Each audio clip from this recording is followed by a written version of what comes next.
Hello and welcome back. I am here to talk about the syllabus for Art 9 and for Art 19 as well. So if you are in the beginning class, that is fine. If you are in the intermediate class, you will receive this same exact video file. So I logged into Canvas, I went into my portal, and I clicked on the Art 9 class and then syllabus.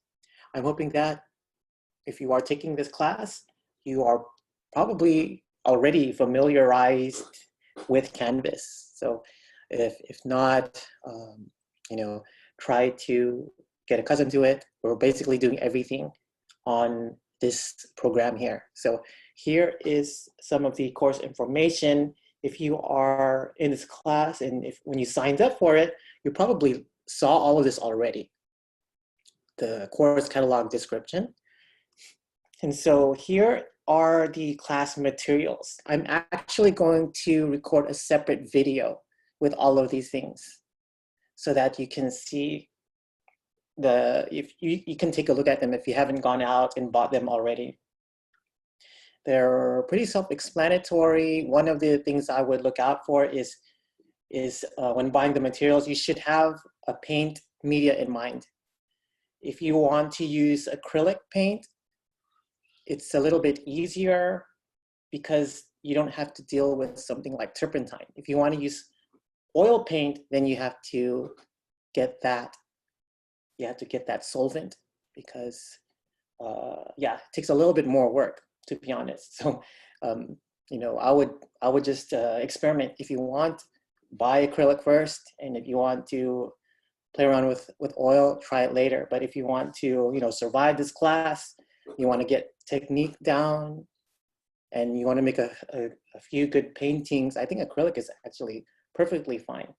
But if you are interested in oil because it feels different from acrylic, and you know, you'll hear a lot of the classical artists using oil. You know, Rembrandt use oil. Da Vinci, and so on. So all of the masters in the past used oil. And really it's because acrylic didn't come out until the 1900s. So actually 1950s or so, that's when acrylic paint came out. So yes, I would try to establish that right away. Do I want oil paint? Do I want acrylic paint? Again, if it were to be me, if I were to start brand new, I would just go for acrylic because it's less toxic. you can paint in your room, but if you're using oil, I probably wouldn't. So establish that first, and then look for your materials. These paints of tube, these tube paints are really useful. You know what? I didn't put the size, but I would get one that is around maybe maybe 4 fluid ounces, around there. You don't really need a large one, just a medium-sized one. There's really tiny ones, but I wouldn't get that. So the 4-ounce ones are probably perfect. But if you feel like if you are an art major, I would probably get the larger tubes so that you know you're going to use them again. And I would totally stick to it. Stick to the materials that you're using, because you want to get used to the way they act. And yeah, painting is a journey. So anyhow, so there's a lot of materials here. Again, I'll make another video with these things up close. Okay, so I'm just looking through the list now to see if there's anything that I would probably get right away. So if you are, you know, you're trying to pace your buying, you know, in the beginning, we're going to use, let's see, we are going to use the painting paper pads of around 10 pages. So we're going to do exercises in the beginning, and then later you'll want the actual canvas, the pre-gessoed canvas, so at least 5 for projects. And anyhow, there is a link to the website that is located in Fresno. If you are interested in buying some materials from a local store, Allard's is really good. I believe that students get a 20% discount, and they have everything there. And it's a really nice store. If Allard's was close to me, I would go there. I would probably go there all the time. Fortunately, there's a Hobby Lobby that opens up near where I live, so I'm just going there for the meantime. But if I want to, if I have some extra money and I want to spend a lot, I'll probably drive down to Fresno, go to Allard's, and I'll just look around. I'll just browse and see what I like. But if I'm just trying to get supplies for school and things like that, I'll just go, down the street. I'll go to Hobby Lobby, or I'll just order them from Amazon. Try to order them from Amazon. If you order them from the USPS, it might take longer. So I always suggest Amazon. If you want to get things faster, go for that. I'm not trying to promote them or anything. It's just from experience. So anyhow, here are the course objectives. When it comes to painting, I'm not gonna go through these one by one, but I want to highlight some of these things here. So you're basically not just going to, you're not gonna sign up for a class, make paintings and call it a day. You're actually going to learn a lot of different things. I'm actually giving you guys little quizzes based off of the modules that you'll be studying. So some historical references, you're gonna learn how to describe them, because you're going to end up doing things like critique. You're going to talk about each other's work, and it's going to be helpful there. So let's see. You'll learn a lot about the elements of design. Okay, so we're going to talk about some major art history periods. Probably some of you have already heard of them, things like the Renaissance. Maybe you've heard of Impressionism, or maybe Cubism. So we're actually going to talk about things like that. Okay, so many different techniques when it comes to painting. So here is my contact information. Office hours and best times to reach me: Tuesday and Thursday, 4 through 6:45. And you're probably wondering, okay, it's an online class. I can basically email him anytime I want, right? But if you want, in order for me to respond, I actually dedicate this time for you guys. I try to log on and reply to all my emails during this time period, simply because I'm actually teaching 7 classes this semester, not in one school. I'm actually teaching 7 classes in 3 different schools. And I had to dedicate a window for them, just in case they need to do things like quizzes and so on. If you are at home, you're probably trying to figure out your own schedule as well. So especially if you have, family, and you're helping out your siblings with their homework and all that, you want to establish a schedule. So for our class, I try to dedicate this time, Tuesday and Thursday, 4 through 6:45 p.m. I try to dedicate that time to this class. If we were to have this class in a regular time setting, a regular face-to-face class, our real class would actually meet from 6 p.m. till 8:45. So we actually, our night class, this painting class. So how exciting is that? It's actually it's very comfortable. I love going to school at night, especially when I go out to Madeira and, usually around 6 or 7, there's a really nice, sunset and all that. So yeah, because it's out in the fields. But anyhow, if you email me or message me through the Canvas inbox, those are the best ways to get a hold of me. And so please allow up to 24 hours for a response. I usually try to answer as soon as I can. Usually I'm on my computer really late at night. I had to wait until everyone goes to sleep. So sometimes you'll receive replies from me at night. So don't be alarmed if you if you receive something like that. Otherwise, usually in between these times, 4 through 6:45. Okay, so online class attendance and participation.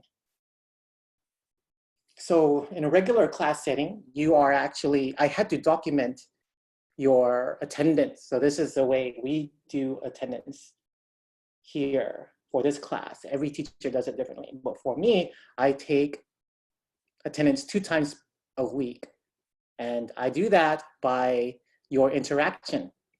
So you have to either submit an assignment or you have to do the quiz. So when it comes to the submission of works, we are talking about projects, web critiques, peer reviews, and also the exams, and then the discussion boards.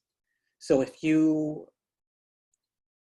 reply to a discussion board topic, then you are going to get graded. That's when I'll mark you absent. But if you miss a deadline, I will mark you absent.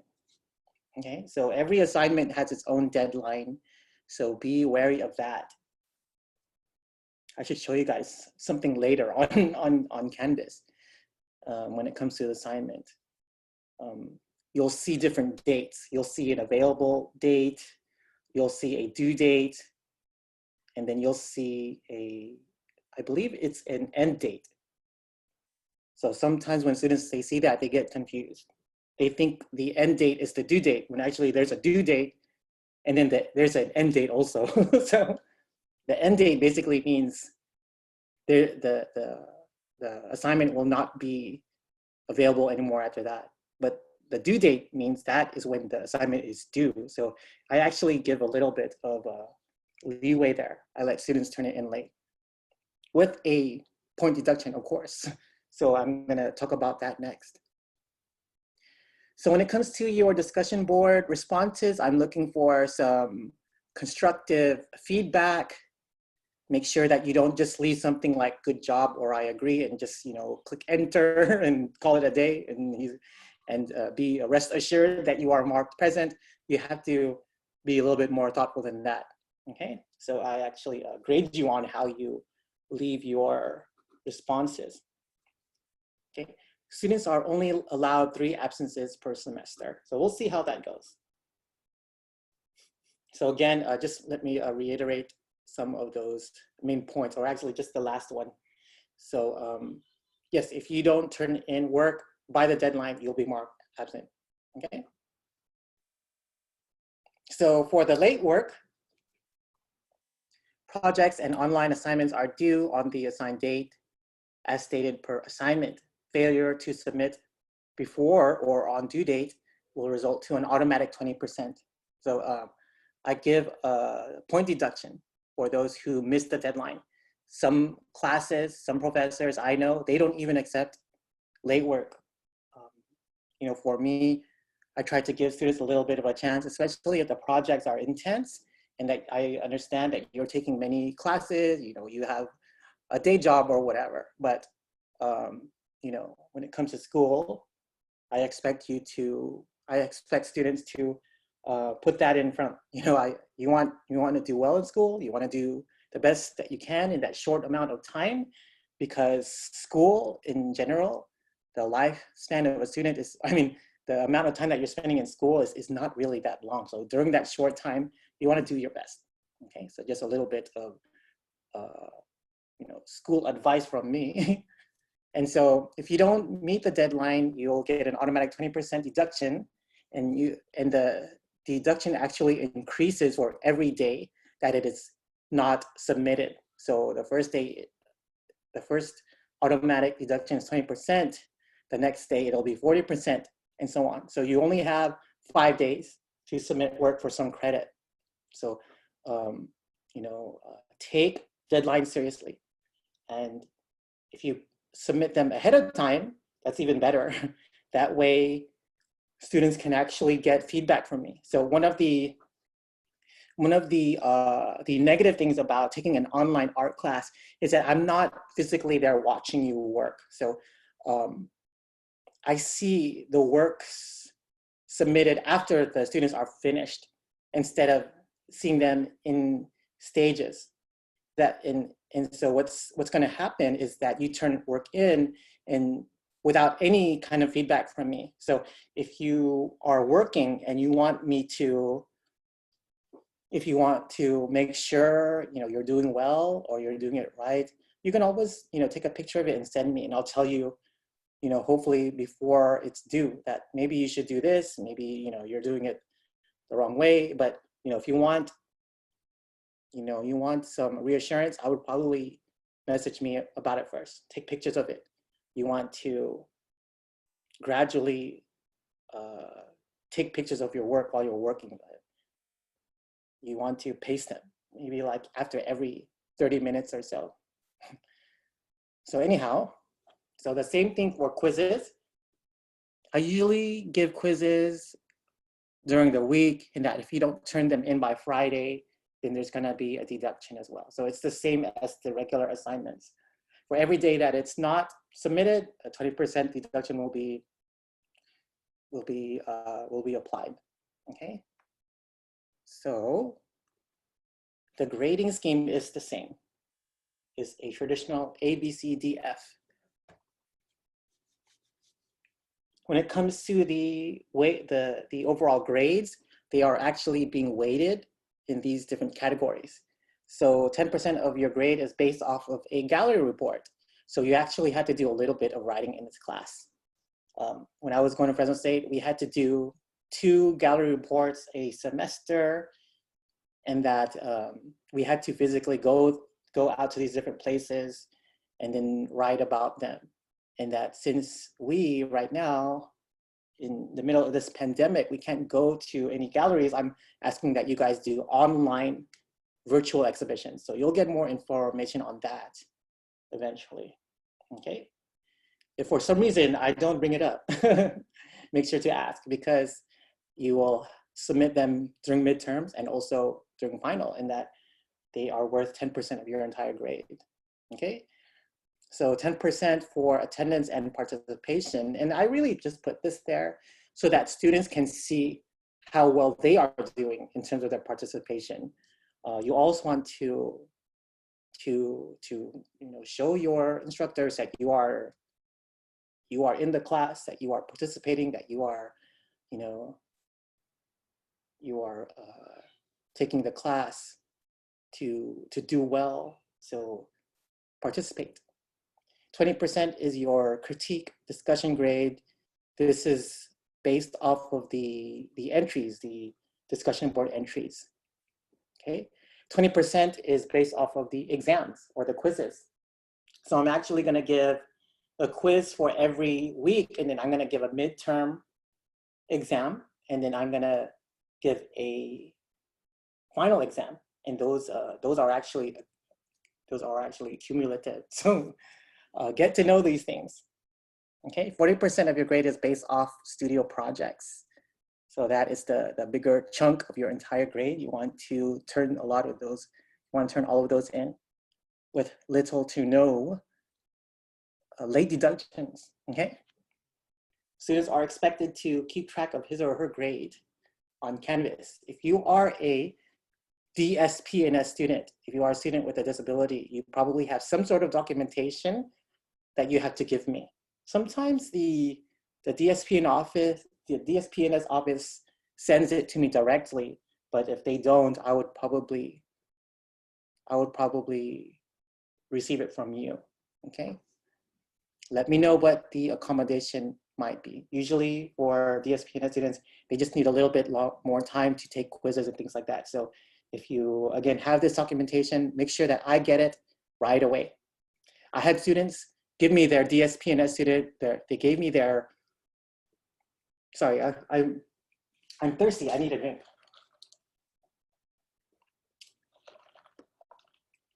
Okay, you guys like my drink? It is a honey lemon iced tea, yeah.